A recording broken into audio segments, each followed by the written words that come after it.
This horse is a young heavyweight horse called Hagrid. My mother and I bought in Ireland as a 3-year-old.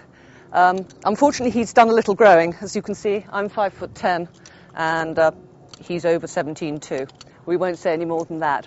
What we loved about him when we first saw him was he's got a wonderful front leg with lots of limb. You measure the amount of bone they have here, and it's a good straight front leg. He's not behind the knee, so the knee is in front of a straight line coming through here. He's got lovely clean joints, good boy.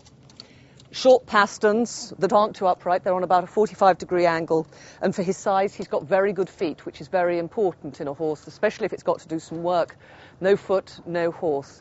He's got a nice shoulder, it comes back, and a lovely front. For a big horse, he's got a lot of length from here to here. We also liked his outlook. You know, he hasn't got a pretty little head. You don't want that on a heavyweight. He's got tremendous depth. So from here to here is almost the same as from here to the ground. Depth is something you can't feed into a horse. A lot of people say, if you've got a horse that's a bit shallow, you can get it fat. You don't need it fat. This horse is carrying condition, but you can find his ribs.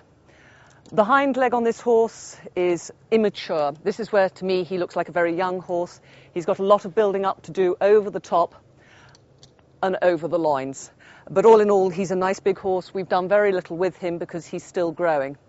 As you can see, he's got a double bridle on with a nice thick noseband, which suits his head. He'd look silly if he had a little leather head noseband on, and very long reins, so that when you ride him, you've got some surplus. So if you were jumping a big hedge and needed to slip your reins, there'd be plenty to do it.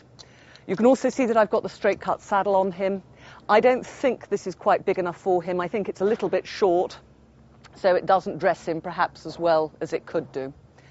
And we've got very basic hunter quarter marks on him, 2 flashes down and 3 shark's teeth.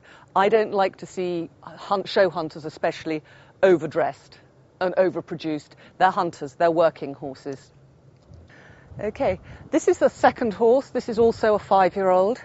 He's called a Dancer for posh, but unfortunately for him, he's known as Baby, because we bought him as a 3-year-old, and I used to say I must go and do something with the baby horse, and unfortunately for him, Baby has stuck. He's a middleweight of type, so you can see he's nothing like as big as the heavyweight horse. He also has less limb. The main thing about this horse is he has got the most fabulous foreleg, which when I take his boots off, I'll show you in a second. He is dressed as he will be for working hunters, which we're hoping he will do next year. So he's got the forward cut saddle, a numner because they always wear numners. I can never understand why people work a horse in a numner every day, go to a horse show and then think they have to take it off. As long as it's small and tidy, I think it looks absolutely fine. I wouldn't want a white saddle cloth, but there's nothing wrong as it is. He also wears a martingale, but he has a bib-fronted martingale because his worst habit is he chews things, and it means he can't get his nose inside and cause me some grief. He also has boots on, which he's allowed to wear for the jumping phase of a working hunter section, and then for the show section, they have to come off. Now, this horse has the most fabulous front leg. The proportions are very good. Everything about it is exactly as we'd want it. He's got very strong forearm, a good flat knee, a short cannon bone, which has got plenty of limb for his size, good hoof pastern access, and he also has fabulous feet. He's got an amazing front, which when you sit on is fabulous. He's always uphill. Lovely big shoulder to sit behind, nice and strong through his loins. He also, like the big horse, needs to make up a bit more on top, but that will come with a bit of maturity. And then a slightly less straight hind leg, which I like for a more sports horse, because it'll step under him and make it easier for him to jump. He has the most amazing paces and also the most fabulous temperament. The final horse that we're going to look at today is the riding horse. This is a 5-year-old. He's by the same stallion as the black horse, but out of a thoroughbred mare. And as you can see, he's a much finer, more quality horse with a beautiful head, a lovely front on him. I actually think this is probably the best of the 3 horses that I own, and he also doesn't like flies. He's a much finer build, but again with a very good front leg, nice straight hind leg, and all in all, he's lovely, I think. The colour Brabant because he's a riding horse. Pretty pony, pretty Brabant. I don't actually like too much more than that on a riding horse.